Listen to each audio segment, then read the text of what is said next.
우리 세계 교회사에 가장 큰 영향을 끼친 사람이 어거스틴이라는 사람입니다.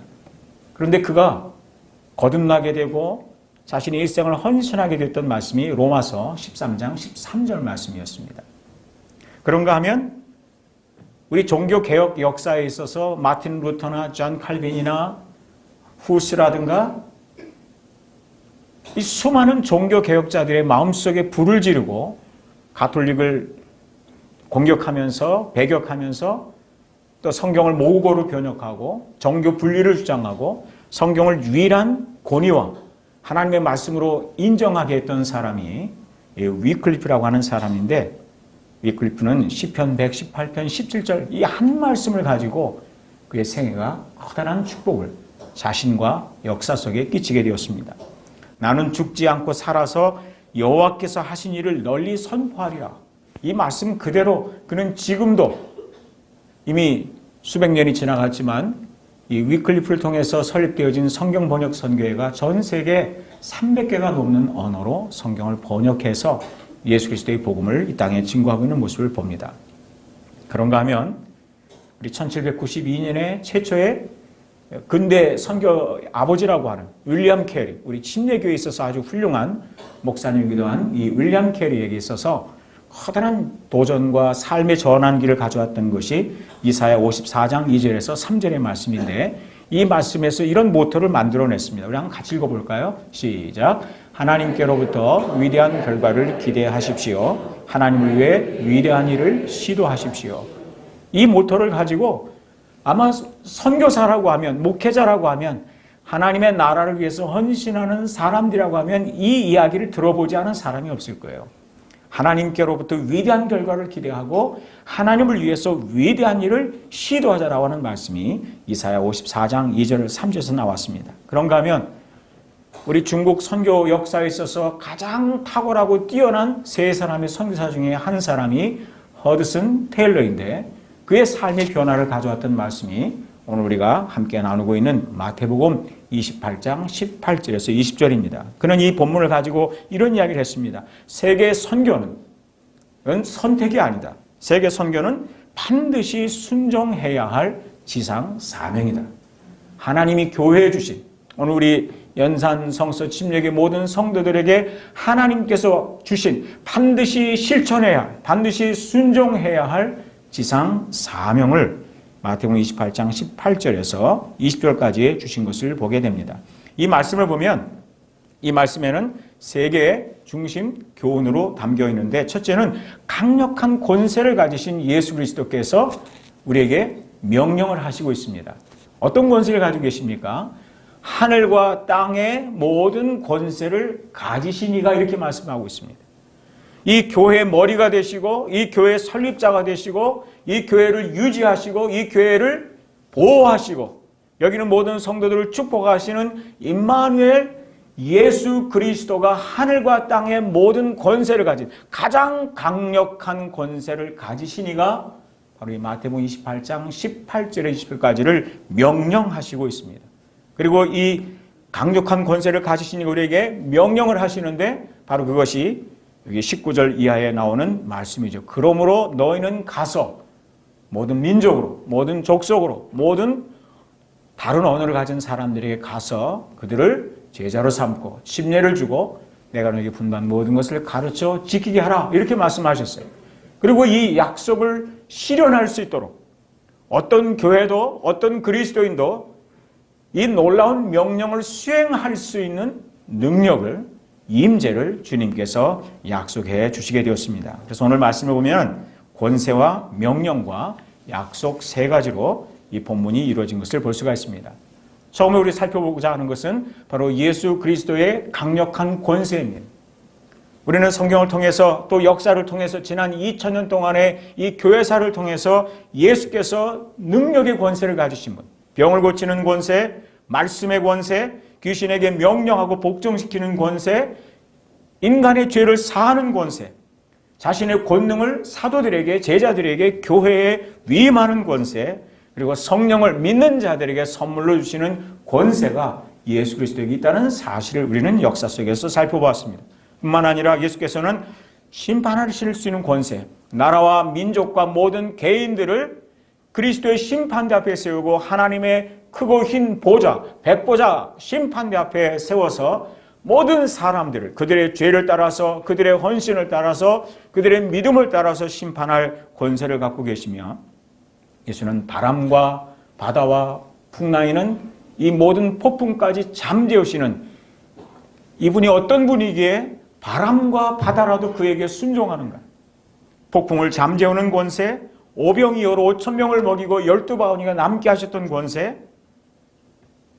하나님과 인간 사이의 중보자가 되셔서 인간을 구원하실 수 있는 유일한 구원자가 되시는 권세 뿐만 아니라 죽은 자를 살리셨고, 그리고 자신도 죽은 자 가운데에서 사흘 만에 살아나심을 통해서 생명의 권세를 가지신이라고 하는 사실을 우리 성경은 우리에게 보여주고 있습니다. 그뿐입니까? 예수님에게는 사랑의 권세가 있습니다. 요한일서 4장 19절 말씀을 보면 우리 같이 읽어볼까요? 우리가 시작. 우리가 사랑하면 그가 먼저 우리를 사랑하셨습니다. 제가 예수님을 사랑하는 것은, 제가 예수님께 헌신한 것은, 목회자로 헌신한 것은 딱 한 가지 이유입니다. 내가 그를 사랑하는 것은 그가 나를 먼저 사랑하셨기 때문에. 여러분들 그러시면 아멘 하십시오. 또 요한일서 4장 우리 10절 말씀 한번 읽어볼까요? 사랑은 시작. 사랑은 여기 있으니 우리가 하나님을 사랑한 것이 아니요 하나님이 우리를 사랑하사 우리 죄를 속하기 위하여 화목제물로 그 아들을 보내셨습니다. 아멘. 사랑은 여기 있으니 우리가 하나님을 사랑한 것이 아니요, 우리는 하나님을 사랑할 마음도 없었어요. 우리는 우상을 숭배했고 불신 가운데 있었고 우리는 유물론자들이었고 자기를 숭배하는 사람들이었지만 하나님이 우리를 먼저 사랑하셨다고 했어요. 여기 요한복음 로마서 5장 6절 말씀에 보면 우리가 아직 연약할 때에 그리스도께서 경건하지 않은 자를 위하여 죽으셨다고 그랬어요.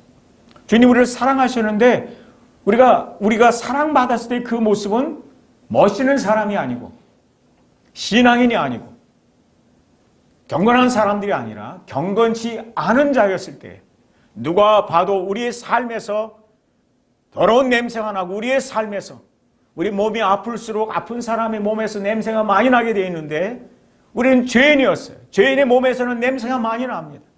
인격으로부터, 성품으로부터, 생각하는 것으로부터, 가치관으로부터 모든 것이 다 썩고 버러지가 생기고 더러운 걸레와 같고 하나님 앞에서 온갖 나쁜 냄새들이 나는 그런 죄인들이었지만, 그러나 연약할 때에 선을 알고도 행할 수 있는 능력이 없고 이것이 악인 줄 알면서도 끊어버리기 힘이 없는 연약한 상태에 있을 때에 경건하지 않은 자들에서 죽으셨을 뿐만 아니라, 여기 로마서 5장 8절 말씀 너무 잘 아시죠? 같이 읽어볼까요? 시작. 우리가 아직 죄인 되었을 때에 그리스도께서 우리를 위하여 죽으심으로 하나님께서 우리에 대한 자신의 사랑을 확증하셨느니라.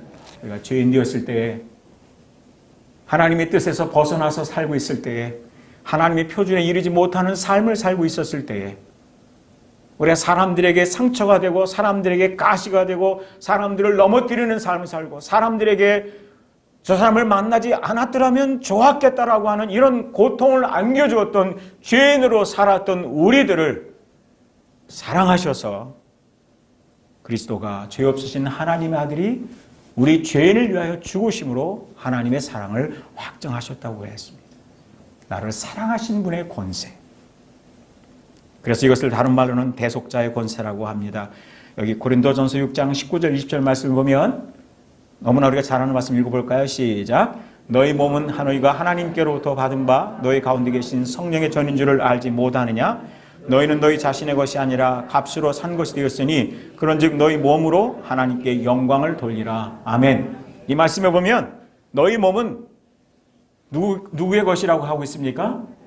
하나님의 것이라고 했어요. 왜냐하면 하나님께서 자기 아들의 피값을 치르고 사셨기 때문에, 우리를 대사서 노예로 팔린 우리들을, 죄인인 우리들을, 영원히 죽을 수밖에 없는 우리들을 아들이라고 하는 그 소중한 분을 희생해서 그를 십자가에 못 박아 그 피로 우리의 모든 죄값을 지불하시고 우리를 다시 사서 영원한 생명을 주셨기 때문에 우리 하나님께서 우리를 소유하시고 하나님께서 우리를 내 것이라고 주장하실 수 있는 대속자의 권세를 갖고 계신 것입니다. 나는 내 것이 아니요 주님의 것임을 믿으시는 성도는 크게 아멘 하십시오. 대속자의 권세. 그러나 무엇보다도 여기 마태복음 28장 읽었던 말씀을 보면 1절에서 17절까지가 예수님 부활의 이야기입니다. 죽음을 이기시고 우리에게 영원한 생명의 보증이 되신 부활의 권세를 가지신 분. 그래서 여기 로마서 1장 2절에서 4절 말씀에 보면 같이 보겠습니다. 시작. 이 복음은 하나님이 선지자들을 통하여 그의 아들에 관하여 성경이 미리 약속하신 것이라. 그의 아들에 관하여 말하면 육신으로는 다윗의 혈통에서 나셨고 성결의 영으로는 죽은 자들 가운데서 부활하사 능력으로 하나님의 아들로 선포되셨으니 곧 우리 주 예수 그리스도시니라. 아멘. 예수님이 십자가의 죽으심 그리고 부활하심을 통해서 하나님의 아들로 선포되셨어요. 인정받으셨어요. 그래서 여기 빌립보서 2장 8절 이하를 보게 되면 이렇게 말씀하고 있습니다. 사람의 모양으로 나타나사 자기를 낮추시고 죽기까지 복종하셨으니 그 십자가의 죽으심이라. 이러므로 하나님이 그를 지극히 높여 얼마큼 높였다고 말씀하십니까? 모든 이름 위에 뛰어난 이름을 주사. 우리 예수님의 이름이 모든 이름 위에 뛰어난 이름인 것을 믿으시면 크게 아멘 하십시오. 모든 이름 위에 뛰어난 이름을 주셔서 하늘에 있는 자들, 땅에 있는 자들, 땅 아래에 있는 자들로 모든 무릎을 예수의 이름에 꿇게 하시고 나라와 민족들과 모든 세상에는 모든 것들이 저 하늘에 있는 것들, 이 땅 아래에 있는 것들 모든 만물들이 다 예수의 이름에 무릎을 꿇게 하시고 모든 입으로 예수를 주님이라 하나님이라 인정하여 시인하여 하나님께 영광을 돌리게 하셨다고 했습니다. 예수께서 이러한 권세를 하늘과 땅의 모든 권세를 가지시니가 우리 연산 성서 침례 교회의 머리 되심을 믿으시면 아멘 하십시오. 이 위대한 권세를 가지시니가 바로 교회에 주신 사명을 우리는 지상 사명이라고 하게 됩니다. 여러분 아마 불의 전체라는 영화를 보신 분이 계실 겁니다. 에릭 리델의 이야기인데 이 에릭 리델은 1924년 프랑스 파리 올림픽에 참석을 해서 자신의 주 종목에 결승전에 올라갔습니다. 그런데 그날이 마침 주일이었습니다. 나는 주일날 예배를 빼먹고 시합에 나가서 금메달을 따지 않겠습니다. 그는 주일날 자신의 경기를 포기하고 예배를 드렸습니다. 영국 전체가 에릭 리델을 비난하는 그런 사설로 이야기로 들끓었습니다. 나라를 배신했다. 매국노다. 영국의 기대를 저버렸다. 그는 나쁜 인간이다. 그는 그리스도인으로서 위선자다. 정말 이 모든 영국 사람들이 그에게 등을 돌렸습니다. 그는 주일날 철저하게 하나님께 예배를 드리고 그리고 나서 자신의 주 종목이 아닌 시합에 나가서 금메달을 땄습니다. 그리고 나서 돌아와서 1925년에 모든 사람들이 그를 바라보고 기대하고 있을 때에 그는 중국 선교사로 헌신을 합니다. 그때 그런 이야기를 합니다. 세상이 그리스도를 필요로 하기에 나는 그리스도를 전하러 갑니다. 그리고 그 후에 1945년 2월 20년 뒤에 중국에서 공산당들에게 사로잡혀 고문을 당하다가 순교를 당합니다. 그가 마지막 남긴 말은 예수 그리스도의 권세의 완전한 복종이었습니다. 그는 모든 사람들이 울어보는 순간에도 그가 금메달을 딸 수 있는 확률이 거의 100%인 순간에도 금메달보다 주님이신 예수 그리스도에게 경배하고 예배드리는 일을 그래서 세상이 제공할 수 있는 모든 칭찬과 환호를 기꺼이 거부할 수 있었던 사람이었습니다. 수백만의 사람들의 반대보다 하나님의 뜻 그것을 지켜나가는 것을 자신의 최고의 영예로 여겼던 사람. 하나님이 부르시니까 기꺼이 그가 인정받고 칭찬받고 환대받을 수 있는 올림픽 금메달리스트로서의 미래가 보장되는 모든 것들을 다 뒤로 하고 20년 동안 저 중국에 가서 중국이 공산화되는 과정을 다 겪으면서 그 속에서 예수 그리스도의 복음을 죽기까지 증거했던 이 사람. 완전한 복종. 오늘 우리 연산 성서 침례 모든 성도들이 하늘과 땅의 권세를 가지신 예수 그리스도에게 삶의 전 분야에서 그분의 주권을, 주재권을 인정하고 완전한 복종이 이루어지기를 주의 이름으로 축원합니다. 오늘 우리들이 특별히 완전히 복종해야 할 그분의 강력한 권세에 의한 말씀이 바로 여기 마태복음 28장 19절에 나오는 말씀입니다. 여기 강력한 명령을 우리에게 하셨습니다. 같이 한번 읽어보도록 하겠습니다. 그러므로 시작. 그러므로 너희는 가서 모든 민족을 제자로 삼아 아버지와 아들과 성령의 이름으로 침례를 베풀고 내가 너에게 분부한 모든 것을 가르쳐 지키게 하라. 아멘. 여기 예수께서는 가서 제자를 삼으라 이렇게 말씀하고 있습니다. 이 제자를 삼는다고 하는 것은 복음을 전하는 것 그 이상을 의미하는 것입니다. 단순히 사람들에게 교회 갑시다라고 말하는 것이 아니라 사람들에게 예수를 믿으라고 전하는 것이고, 사람들이 거절했을 때에 돌아서는 것을 의미하는 것이 아니라 한 번 더 찾아가서 정말 그 사람의 예수를 구주를 영접할 때까지 포기하지 않고 복음을 전하는 것, 그가 예수를 구주로 영접해서 구원받았을 때에 그것으로 만족하지 않고 그가 믿는 자의 침례, 성경에 나타나는 완전한 믿는 자의 침례, 물에 잠기는 침례, 예수님의 십자가의 죽으심을 상징하고 부활을 의미하는 이 물에 잠기는 침례를 베풀고 거기에 머물러 있는 것이 아니라 예수께서 가르쳐 주신 모든 것을 가르쳐 지키게 하는 것이 바로 예수님의 제자를 삼으라는 말씀 속에 다 담겨 있는 것을 보게 됩니다. 저는 여러분들에게 지난 그 1월 첫 주에 불광동 성서 침례교회에서 있었던 세계 선교대회를 제가 참석하면서 큰 축복을 받았던 이야기가 라오스의 황호선 선교사님이 어떻게 이 마태복음 28장 19절의 말씀을 이 현실 세계 속에서 실천해 나가고 있는지를 듣고 큰 축복이 되어서 그 자료를 제가 준비해 왔습니다. 제자가 되고 제자를 삼는 라오스 선교 모델인데, 이 황호선 선교사님은 이 앞에 보시는 거 한 장 넘겨주시면요, 이 C2C라는 전도법이라고 이 한 장짜리 종이를 가지고 복음을 설명한, 요약해서 라오스의 상당한 사람들이 글씨를 쓰거나 읽을 수 있는 사람들이 많지가 않아서 직접 그림을 종이에다 그리면서 복음을 제시를 하는데, 바로 이 한 장의 종이를 가지고 복음을 전하는 겁니다. 그 중에서 라오스의 마 형제라고 있는데 19세 때 예수님을 구주로 영접하고 황호선 선교사에게 1년 동안 가장 기초적인 성경 공부를 하고 바로 앞에 보았더니 C2C 전도 훈련을 받았습니다. 그리고는 2018년 현재 20살이 되었는데, 이 복음을 증거하러 나가면서 사실 공개적으로 공식적으로 복음 전하는 것이 라오스에서는 어려운 일입니다. 그러나 이 어린 형제가 제가 전도하다가 감옥 가는 건 무섭지 않습니다. 저를 감옥에 집어넣으면 감옥에서도 복음을 전하면 되니까요. 왜냐하면 예수 그리스도가 땅끝까지 함께 하겠다고 약속을 하셨으니까 감옥에서도 예수님이 함께 하실 것을 믿습니다. 이러면서 겁 없이 복음을 증거한 거예요.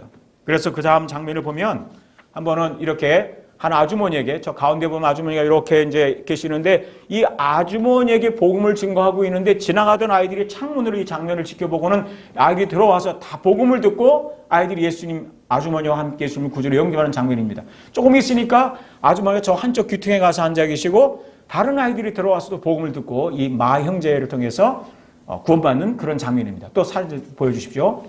이 장면은 이 마 형제가 나가서 복음을 전하는데 길거리에서 공개적으로 복음을 전하니까 누가 신고를 한 거예요, 경찰에. 그래서 사복을 입은 경찰 2명이 저 앞에, 여러분 보시는 이 오른쪽에 두 사람입니다. 저 두 사람이 복음 전하는 걸 지켜보고 있다가 체포를 하려고 하니까 마 형제가 이야기를 했던 겁니다. 자, 제가 끝까지 복음을 전하는 거 할 때까지 끝까지 좀 기다렸다가 나를 잡아가세요, 이 부탁을 했더니 경찰들이 끝까지 들어줬어요. 근데 이 복음을 들었던 경찰 중에 한 명이 그날 예수 그리스도를 구주로 영접하고 구원받았습니다. 그리고는 다른 경찰에게 이야기를 해가지고 이 마 형제를 체포해가지 않게 되었습니다. 그런가 하면 또 리 형제라고 있습니다. 이 리 형제는 주님을 믿지 않다가 황호선 선교사를 통해서 구원받고 복음을 듣고 구원받고, 역시 C2C 훈련, 이 전도 아주 간단한 종이 한 장 그림을 그리면서 복음을 제시하는 이 훈련을 받았어요.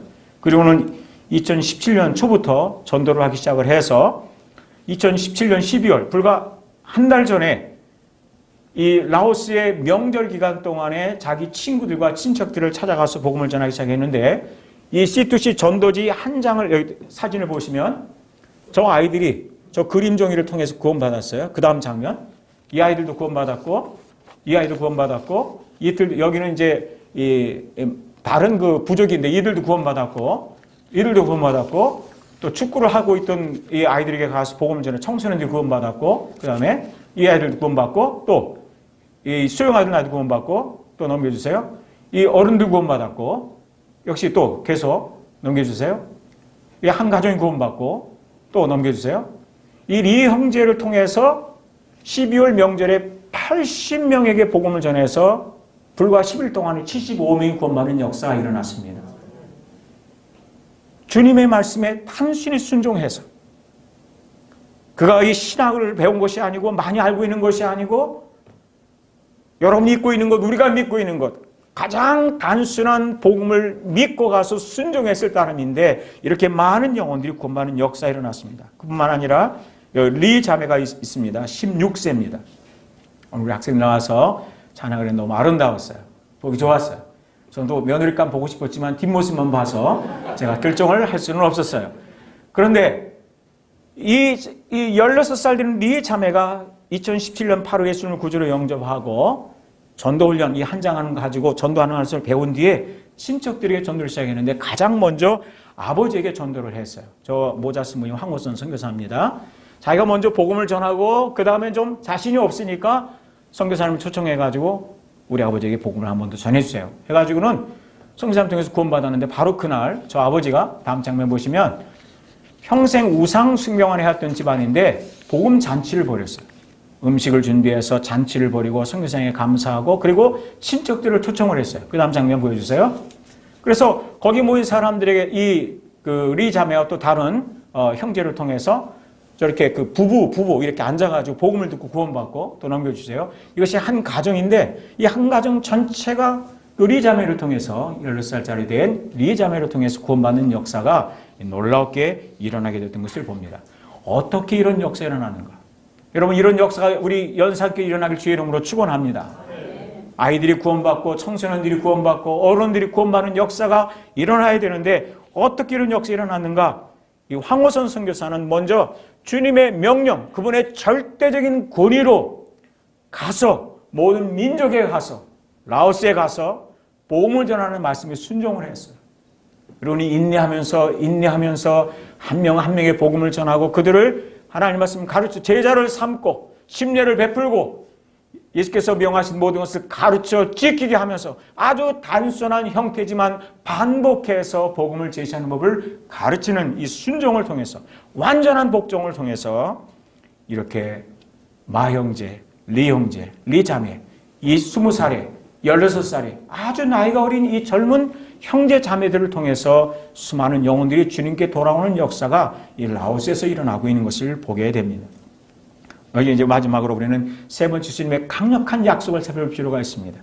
주님께서 우리에게 명령을 하셨을 뿐만 아니라 이 교회가 영혼을 구원하는 일에 선교사를 파송하고 하나님의 사람들을 훈련시키고 또 청소년들에게 이 지역에 있는 사람들의 복음을 전하는 이 강력한 가서 제자를 삼으라는 말씀을 주셨을 뿐만 아니라 이 사명을 지상 사명을 감당할 수 있는 능력도 임재의 약속도 함께해 주시게 되었던 것을 봅니다. 여기 볼지어다 한번 같이 읽어볼까요? 시작. 볼지어다 내가 세상 끝날까지 너희와 항상 함께 있으리라 하시니라.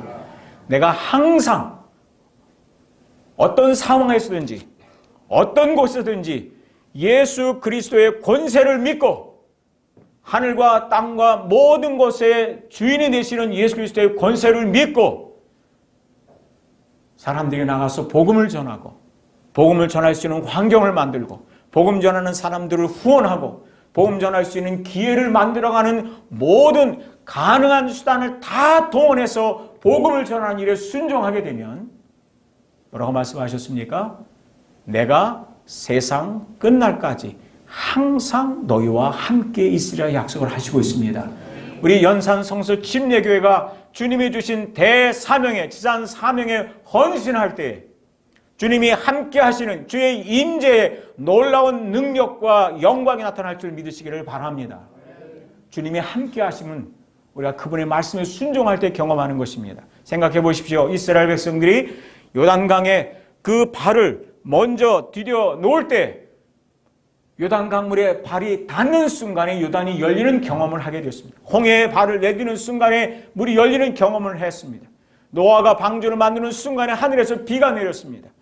하나님의 말씀에 순종할 때 내가 가서 복음을 증거하는 일에 이웃을 찾아가서 예수 그리스도의 복음을 증거하는 척박한 환경을 개선하기 위해서 할 수 있는 모든 가난한 노력들을 다 하게 될 때에 우리는 그 가운데 주님이 함께 하심을, 주님께서 죄인들의 마음에 역사하시고 참 내성적이고 잘 말하지 못하고 잘 표현하지 못하고 쑥스러워하고 복음을 제시하는 것을 두렵게 생각하는 우리들이지만 순종의 한 걸음을 내딛고 순종의 한 걸음을 내딛는 우리 모든 사람들에게 주님께서 함께 하심을 경험하게 될 줄을 믿으시기를 바랍니다.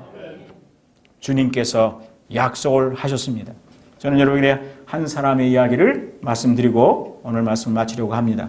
밀림 속의 십자가라고 하는 책이 있는데 요즘 말로 강추하는 책입니다.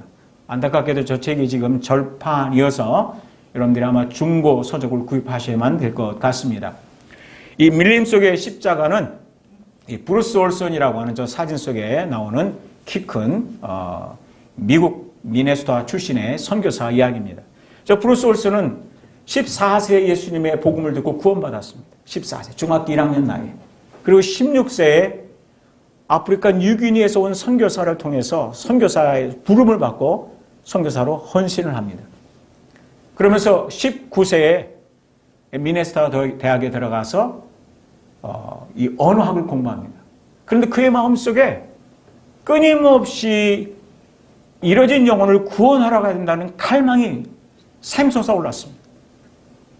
그래서 19세 나이에 부모님의 반대에도 불구하고 그가 대학을 졸업하지도 않고 신학교를 나오지도 않고 그러나 주님의 말씀 마태복음 28장 18절에 20절의 말씀에 순종을 해서 자신이 홀로 여비를 만들어 가지고 이 베네수엘라로 먼저 선교 여행을 갑니다.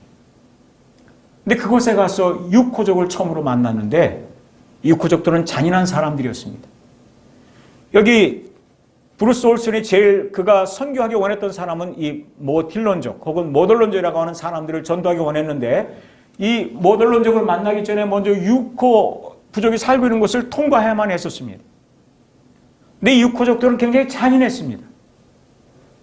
근데 마침 이 브루스 올슨이 도착하던 그날 백인 남자들이 이 육호족 2명을 잔인하게 살해하는 사건이 일어났습니다. 그래서 그 마을의 추장과 그 마을 사람들은 분노에 차 있었습니다. 이렇게 화가 나 있는 순간에 그 마을에 도착한 이 브루스 올슨은 그들의 표적이 되었습니다. 거기서 사로잡히고 포로가 되었습니다. 그리고는 한 초가집에 그를 집어넣고는 사방에 그 육호족 추장과 사람들이 둘러서 가지고 화살을 그 초가집에다 쏴대기 시작을 했습니다. 볏집으로 만들어진 초가집입니다. 화살들이 이 지푸라기 벽을 뚫고 들어옵니다. 그래서 지푸라기 이 벽을 뚫고 나오는 사이에 이 위력은 약해졌지만 그 화살들을 온몸에 맞았습니다. 수십 발을 맞으면서 몸에 깊이 박히지는 않았지만 그 예리하고 날카로운 것들이 온몸에 와서 찔리고 상처를 입는 고통을 겪었습니다. 그가 선교사로 헌신한 첫째 날이 일어난 일이었습니다. 기도합니다. 하나님, 내게 왜 이런 일이 일어나게 하십니까?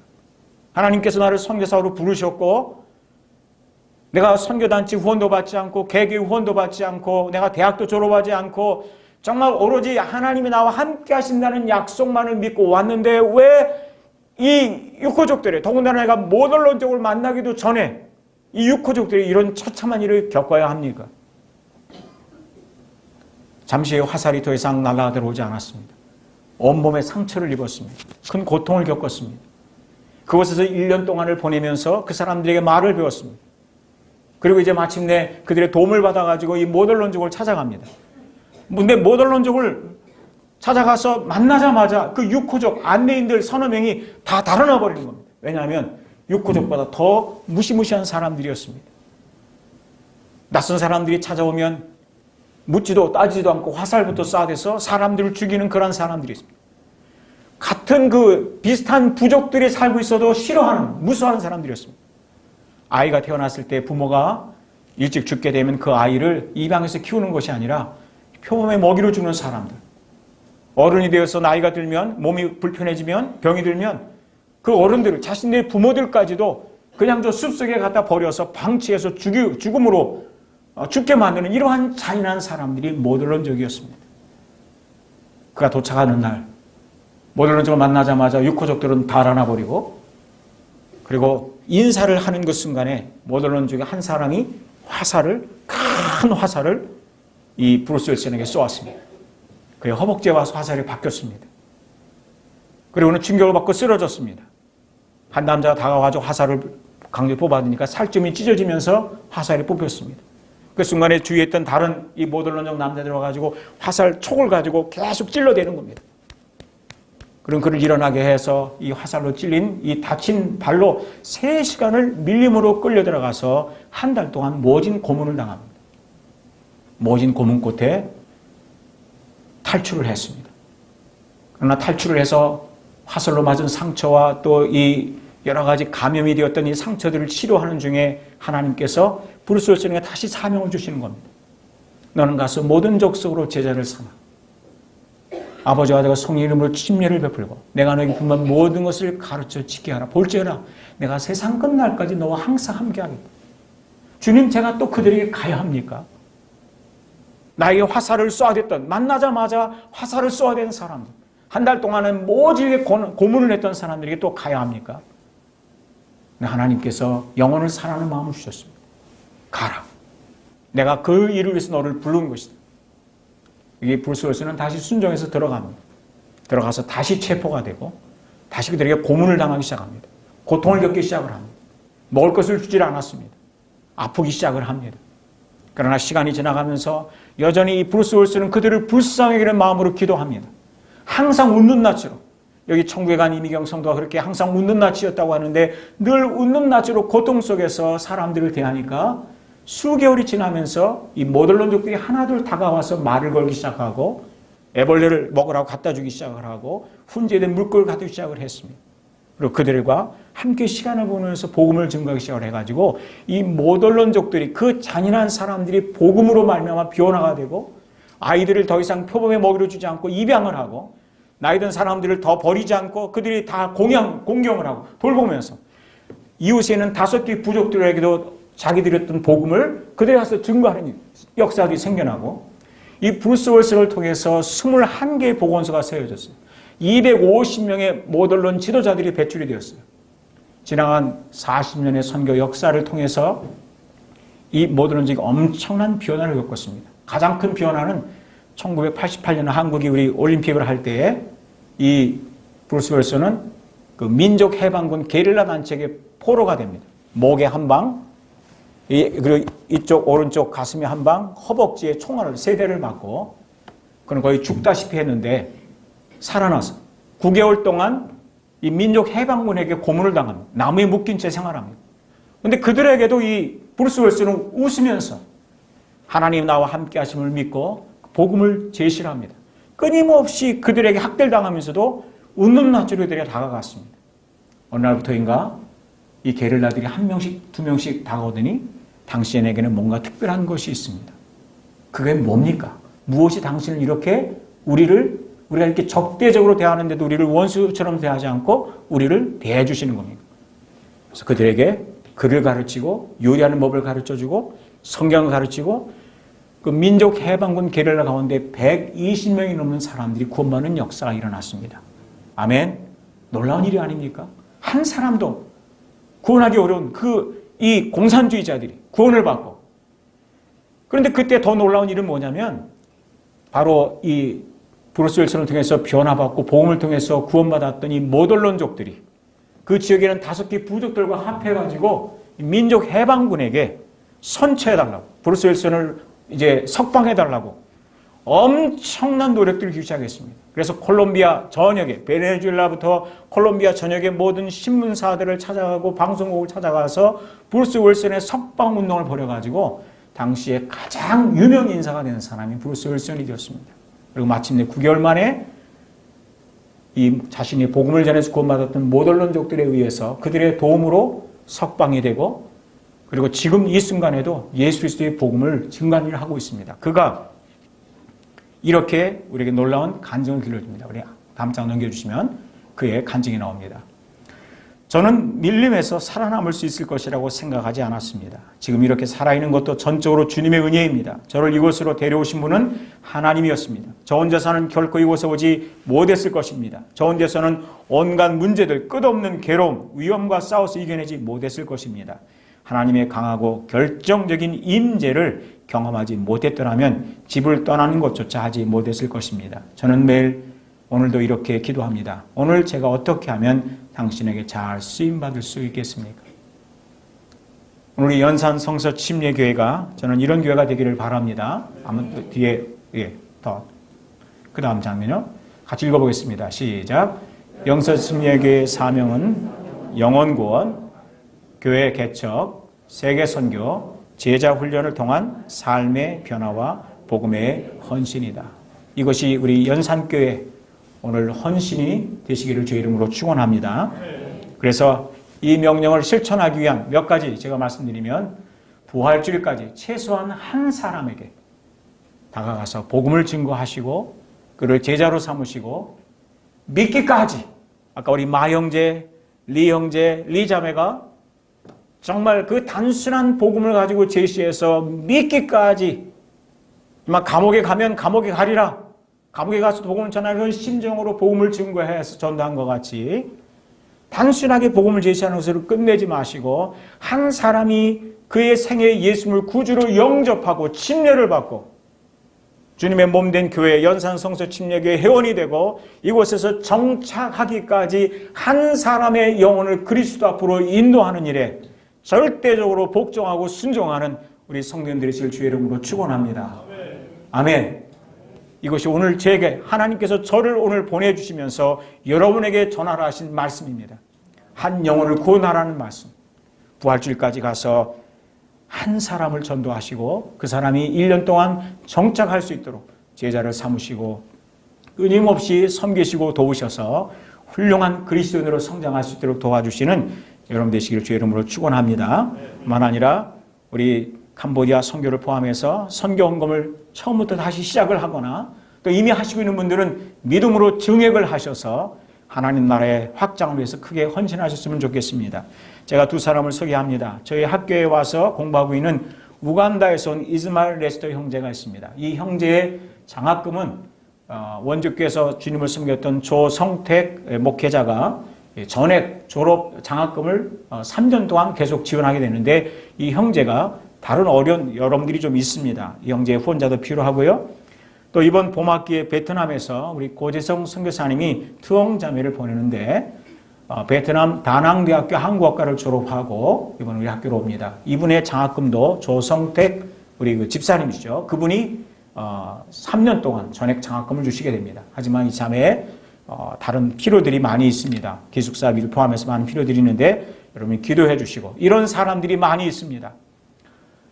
우리 열린제일성서점의 한기현 목사님은 협동 목사님이신데 그분은 자신의 자비를 들여서 황호선 선교사를 통해서 구원받던 아까 마형제, 리형제 이런 또 점이라는 어떤 자매가 있습니다. 이런 형제 자매들의 그 학비와 생활비 전액을 4년 동안 후원하는 그런 일을 이분이 하시고 있습니다. 이건 절대 쉬운 일이 아닙니다. 누군가를 섬기고 후원하는 일은 나의 손실이 없이는 절대 불가능한 일입니다. 오늘 아까 유 목사님이 제 주머니 항상 비어있다고 하는데 틀린 말씀은 아닙니다. 제가 지난 한 해 동안에 성수침례대학원대학교 사역을 하면서 제가 저희 가정에서 약 3천만 원 정도의 신학교 선교헌금을 했습니다. 그 외에도 몽골에 우리 저희 학교 출신인 침계 자매가 가 있는데 그 자매에게 제가 지난 한 해 동안에 120만 원의 선교헌금을 보냈습니다. 이런 많은 것들이 돈이 있어서가 아니고 너는 가서 모든 민족으로 제자를 삼아 침례를 주고 그들이 정말 그리스도로 살아갈 수 있도록 가르치라고 하는 이 말씀에 순종해서 정말 순종하는 마음으로 한 그런 일들입니다. 제가 그 일들을 위해서 희생한 것 중에 하나는 제 차가 지금 33만 킬로미터를 뛰어서 사실 그 차를 바꾸려고 생각을 했었는데 더 큰 필요가, 선교적인 필요들이 있기 때문에 그 차보다는 선교를 위해서 먼저 드렸습니다. 제가 작년에 환갑을 넘기면서 교인들이 저에게 특별한 선물을 줬습니다. 여행을 가라고 양복을 한 벌 맞추려고 했습니다. 그것도 역시 선교금으로 다 드렸습니다. 여행도 포기했고 양복도 포기했습니다. 희생이 없이는 때로는 어떤 일도 일어날 수 없는 것을 봅니다. 눈물이 없이는 마음을 열지 않은 사람들이 많습니다. 내가 진정성을 갖고 다가가지 않으면 절대 그 마음을 열고 복음을 듣지 않은 사람들이 너무나 많이 있습니다. 마태복음 28장 18절 20절의 말씀을 가지고 이 한 해 동안에 특별히 부활주일까지 한 영혼을 인도하기 위해서 할 수 있는 모든 가능한 수단들을 다 동원해서 한 영혼을 그리스도 앞으로 인도하시는 여러분들이 되시기를 주의 이름으로 축원합니다. 하나님의 나라를 위해서 함께 지상 사명에 헌신해 주시기를 주의 이름으로 부탁을 드립니다.